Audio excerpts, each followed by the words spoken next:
At around 8 p.m., two local residents made a panicked 911 call.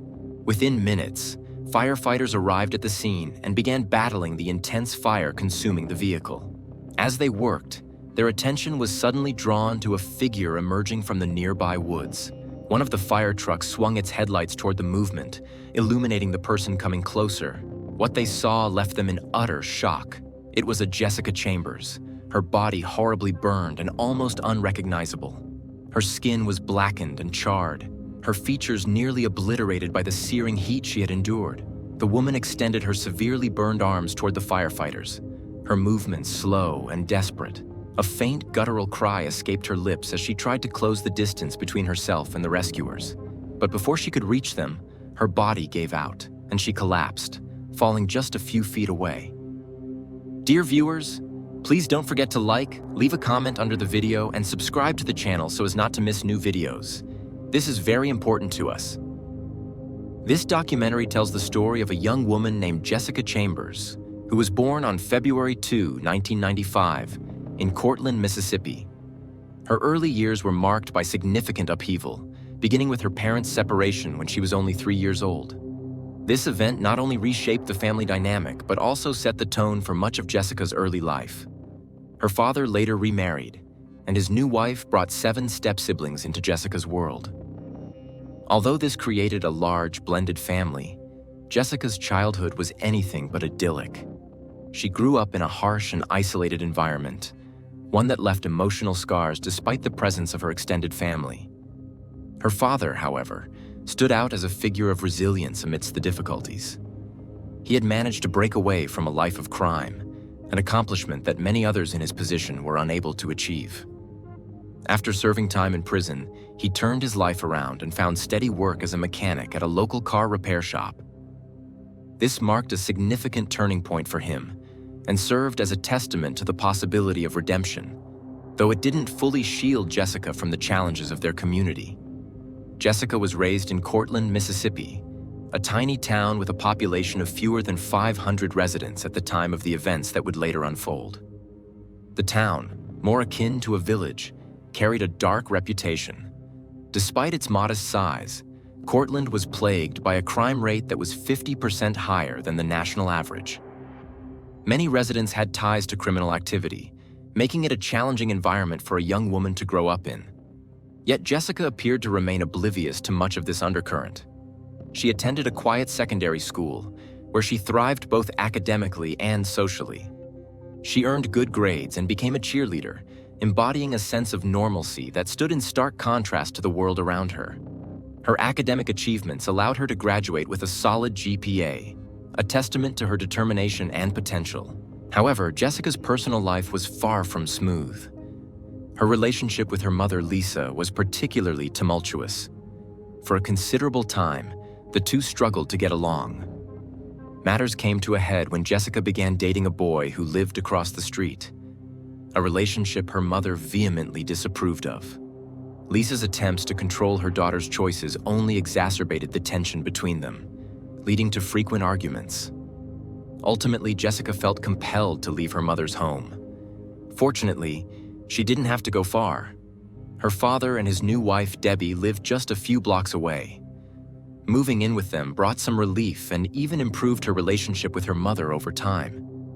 Despite these small victories, tragedy struck Jessica's life in 2012. She had been very close to her brother, who tragically died in a car accident. This loss devastated her and left a lasting impact. Though the grief was overwhelming, Jessica showed remarkable resilience. She managed to graduate from high school and found a job as a clothing salesperson at a supermarket, beginning to gain a semblance of independence. Beneath the surface, however, Jessica was battling her own struggles. She occasionally smoked, a habit that led to at least one run-in with the law.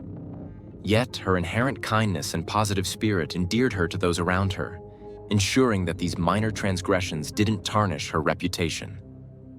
By the age of 19, Jessica was in a relationship with 28-year-old Travis Sanford, a man who was incarcerated at the time. To many, this might have seemed like an unusual choice, but for Jessica, it wasn't out of the ordinary.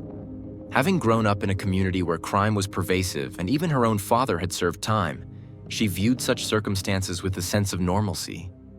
Jail time was not something that shocked her.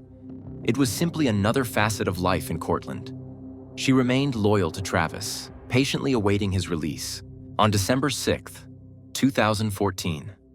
That afternoon, around 4 p.m., she was spending time with her mother. She mentioned needing to stop by the gas station, a quick errand that should have taken no more than 15 minutes. Jessica left, assuring her mother she would be back soon. However, as the minutes turned into hours, Lisa grew increasingly anxious.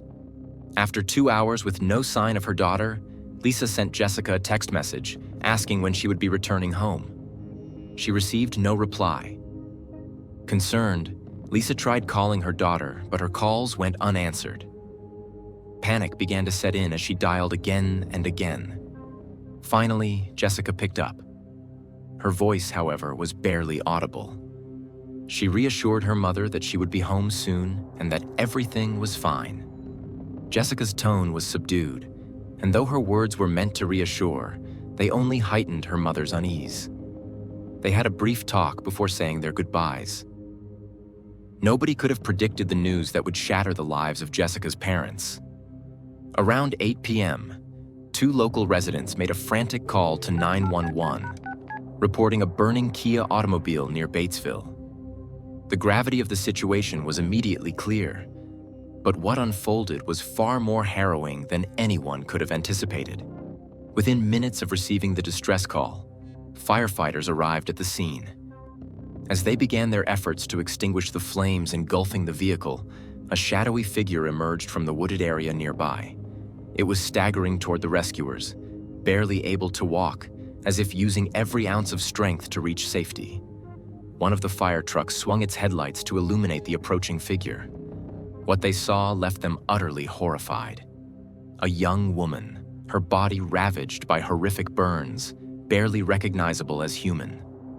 Her skin was blackened and charred, her features almost completely obscured by the devastating fire. The woman, in sheer desperation, extended her burned arms toward the firefighters, letting out a weak and guttural cry. Before she could reach them, her strength gave out, and she collapsed just 2 meters away. She lay on the ground, motionless, awaiting the ambulance's arrival as the fire continued to consume the vehicle. By the time the flames were under control, the car was almost entirely destroyed. The engine compartment and interior were gutted, leaving only the trunk with minimal damage. The scene was a macabre tableau, the acrid smell of burnt metal and flesh filling the air. One firefighter immediately began administering first aid to the badly burned woman while another focused on extinguishing the remnants of the fire. Within moments, police officers arrived to secure the area and question the 2 men who had called emergency services. The witnesses, visibly shaken by the horrifying sight of the charred woman, expressed their suspicion that the fire had not been accidental. Their instincts would soon prove chillingly accurate. The victim, still clinging to life, was in desperate need of medical attention. A police officer knelt beside her, attempting to reassure her while asking critical questions. Her burns were so severe that her hair and eyebrows were completely singed off, and her body was covered in 3rd-degree burns. Speaking was almost impossible for her. When the officer gently asked for her name, she struggled to form coherent words. He had to lean in close, his ear practically against her blistered lips, to catch her faint whisper, "Jessica Chambers." Recognizing the name, the officer realized she was a local. With what little strength she had left, Jessica attempted to name her assailant. Her voice was faint, almost imperceptible, but the officer believed he heard the name Eric. The moment was fleeting and she slipped into unconsciousness. Paramedics arrived shortly thereafter, their urgency palpable. They performed CPR on Jessica, managing to momentarily revive her. Her survival hung by a thread, but her fleeting moments of consciousness were crucial for the investigation. The police continued to press for answers, asking if she could provide more details about her attacker. Jessica's injuries made it impossible for her to write or move her hands, leaving verbal communication as their only hope. The officers debated whether she had said Eric or Derek, but time was not on their side.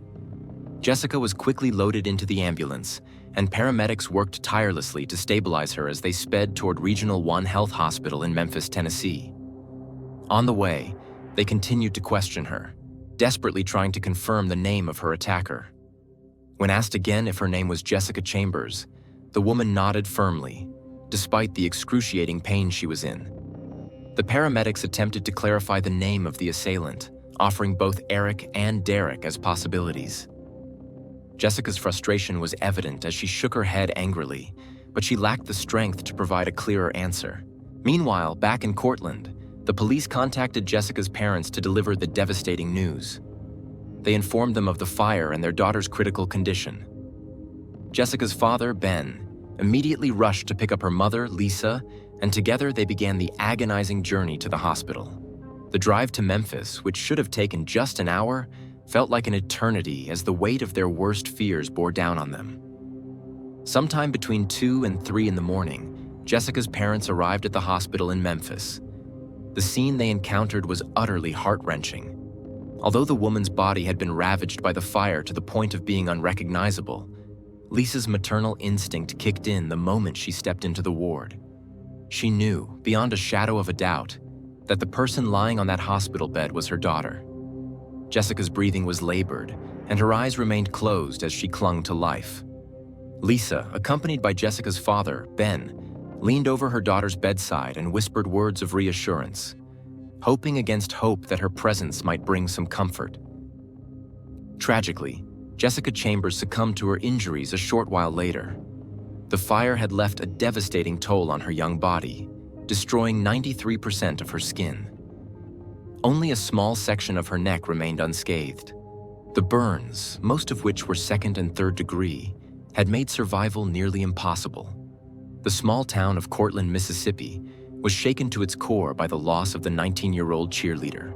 Jessica's funeral was a somber affair, attended by over 400 people, nearly the entire population of the town. As they gathered to bid farewell to a vibrant young woman whose life had been cut tragically short, a single question haunted every mourner. Who could have inflicted such unimaginable cruelty? Some clung to the belief that Jessica's death might have been the result of a terrible accident, perhaps a car crash gone wrong. However, the police quickly dismissed this theory. No evidence of a collision or another vehicle was found at the scene. Moreover, the car itself showed no signs of impact, though it had been almost completely destroyed by fire. The fact that Jessica had attempted to name her attacker, even as she was dying, led investigators to conclude that this was no accident. It was a deliberate and horrifying act of violence. In an effort to galvanize the community and encourage anyone with information to come forward, the police released details of the crime to the media. A reward of $11,000 was offered for information leading to the identification and apprehension of the perpetrator. Meanwhile, detectives began reconstructing the events of Jessica's final day, hoping to uncover any clues that might lead them to her killer. They visited Lisa Chambers' home, where Jessica had been living, to piece together a timeline of her activities. Lisa recounted that Jessica had returned home around 2 p.m. and gone to the living room to take a nap. At 4:25 p.m., Jessica received a call on her cell phone. After speaking briefly with the caller, she informed her mother that she needed to visit the nearby gas station. In their quiet town, the local 24-hour supermarket was one of the few places open at that time, making it the most likely destination. Investigators turned their attention to the cashier working that evening, hoping he might provide critical information. The clerk, Ali Alani, met the detectives at the store and cooperated fully with their inquiries. He confirmed that he had seen a young woman matching Jessica's description on the night in question.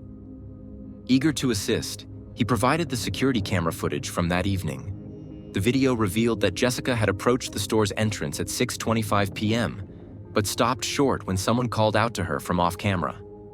She glanced back and appeared to gesture toward the unseen individual before walking out of view. Several minutes later, she returned, entered the store, paid for her gas, and left. This brief interaction was the last known sighting of Jessica alive. When news broke that Ali Alani had been the last person to see Jessica before her death, suspicion fell heavily on him. Rumors spread like wildfire, with some accusing him of involvement in her murder. To make matters worse, there were whispers that Ali was associated with a local criminal group, further tarnishing his reputation in the eyes of the community. However, the police were swift in clearing Ali Alani's name. Security footage showed that he had remained at the store for the entirety of his shift, leaving no opportunity for him to have committed the crime. Additionally, Ali passed a lie detector test with flying colors. To protect him from further harassment, the police chief made a public statement on local television, declaring unequivocally that Ali had no involvement in Jessica Chambers' death. This official exoneration was crucial in quelling the community's suspicions and redirecting attention to finding the true perpetrator. Meanwhile, the investigation took a grim turn as forensic experts released their preliminary findings. They determined that Jessica had been doused with a flammable liquid, likely kerosene or gasoline, before being set on fire. Jessica Chambers had no chance of surviving the catastrophic burns that engulfed her body. The flames, ignited by the fuel that had soaked her clothes, consumed her entirely. Despite any instinctive efforts she may have made to extinguish the fire, there was simply no escape from the inferno. The excruciating pain she endured in her final moments, both at the scene and later in the hospital, is almost unfathomable. The hospital staff did all they could, but Jessica's injuries were insurmountable. The remnants of her clothing, charred and tattered, were later discovered near the burned-out vehicle. Forensic tests confirmed the presence of gasoline residue. Investigators worked tirelessly to piece together the events leading up to Jessica's murder. They began interviewing men in the town one by one, focusing their efforts on finding anyone named Eric or Derek, as those were the names Jessica had reportedly uttered in her final moments. Meanwhile, they scrutinized Jessica's boyfriend, Travis Sanford. Despite his somewhat checkered past, Travis was quickly ruled out as a suspect since he had been incarcerated at the time of the attack. The townspeople, however, were not as discerning. Once Ali was exonerated, the public's suspicion turned to Jessica's own father, Ben Chambers. Ben's criminal history, he had served time in prison, fueled rumors that he might have had something to do with his daughter's death.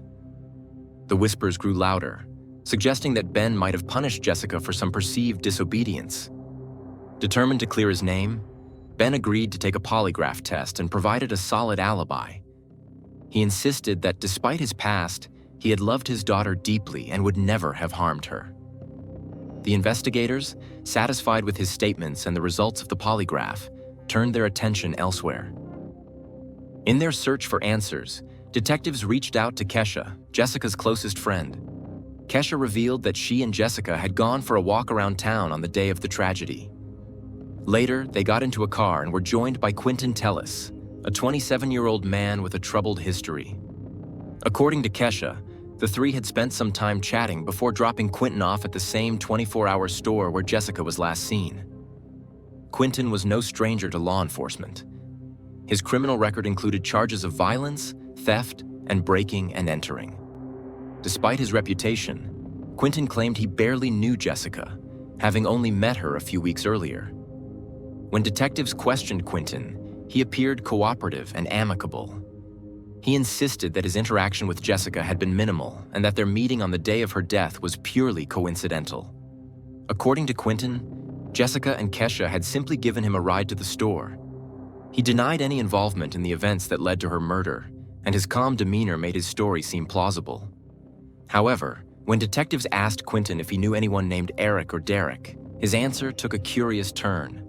Quentin immediately mentioned Derek Holmes, a man he claimed had shown an unusual interest in Jessica.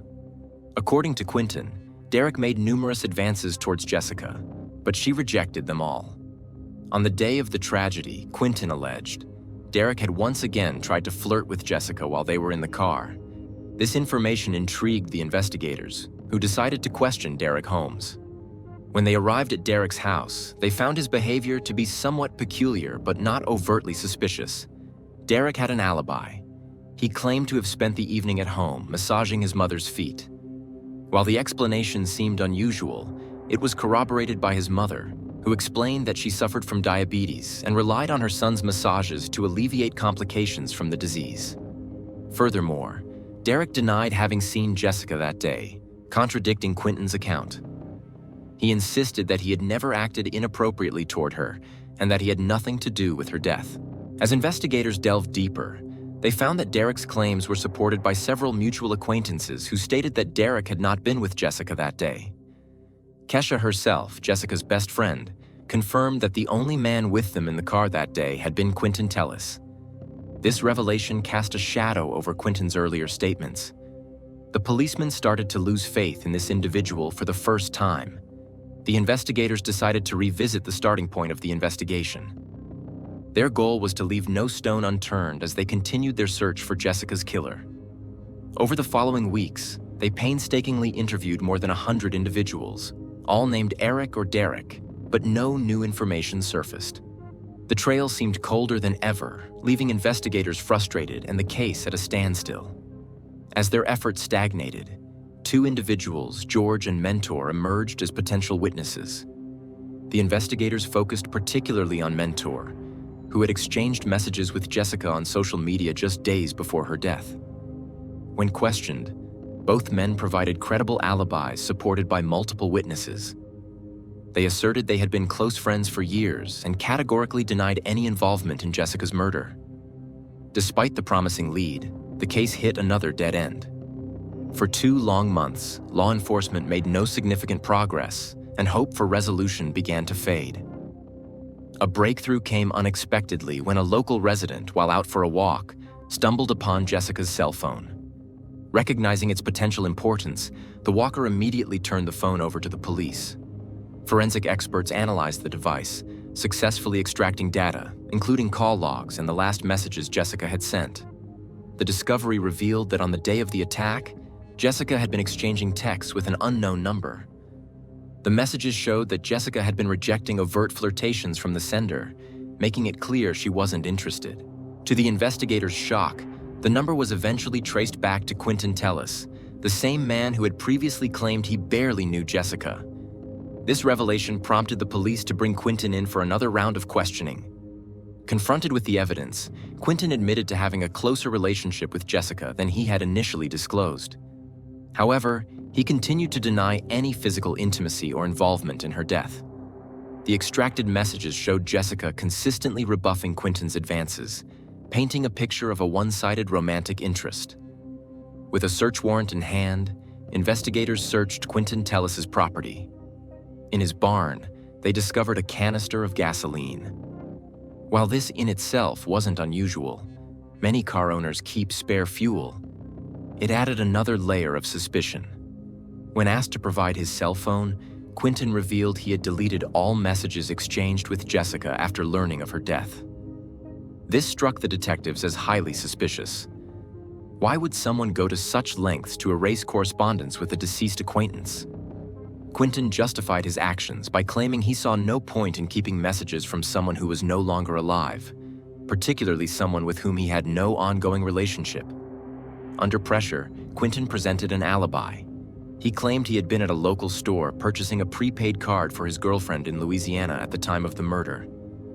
He explained that he was financially supporting her trip to visit him. Investigators followed up by visiting the store to verify his story. Surveillance footage confirmed that Quentin had made a transaction at 8:26 p.m. However, this did not fully clear him. The store was only a 15-minute drive from the location where Jessica's car was found burning. It was entirely possible that Quentin could have set the fire to cover his tracks and then returned to the store. Despite their suspicions, the detectives found no definitive proof linking him to the crime. Detectives turned their attention back to Jessica's boyfriend, Travis Sanford. Though incarcerated at the time, perhaps he had discovered Jessica's alleged relationship with Quentin and hired someone to exact revenge. This theory, however, fell apart under scrutiny. Not only was Travis visibly heartbroken upon learning of Jessica's death, but he also had no knowledge of her interactions with Quentin. For 6 months, the investigation remained at a standstill, with no new leads emerging. Then, abruptly, a breakthrough came when a police analyst closely examined data from both Jessica's and Quentin's cell phones. The analysis revealed a startling connection.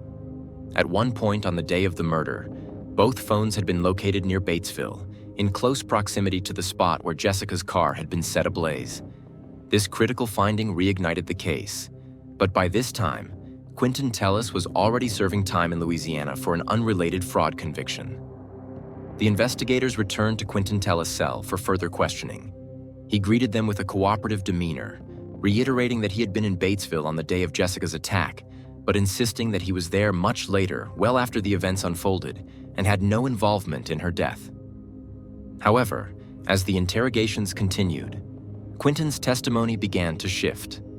Each new account conflicted with the last, raising serious doubts about his credibility.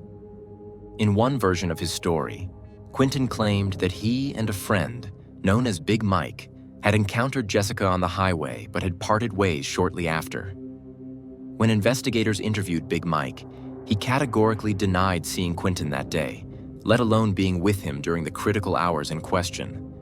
The inconsistency in Quentin's story further eroded the investigators' trust in him. Pressed with these contradictions, Quentin modified his account yet again.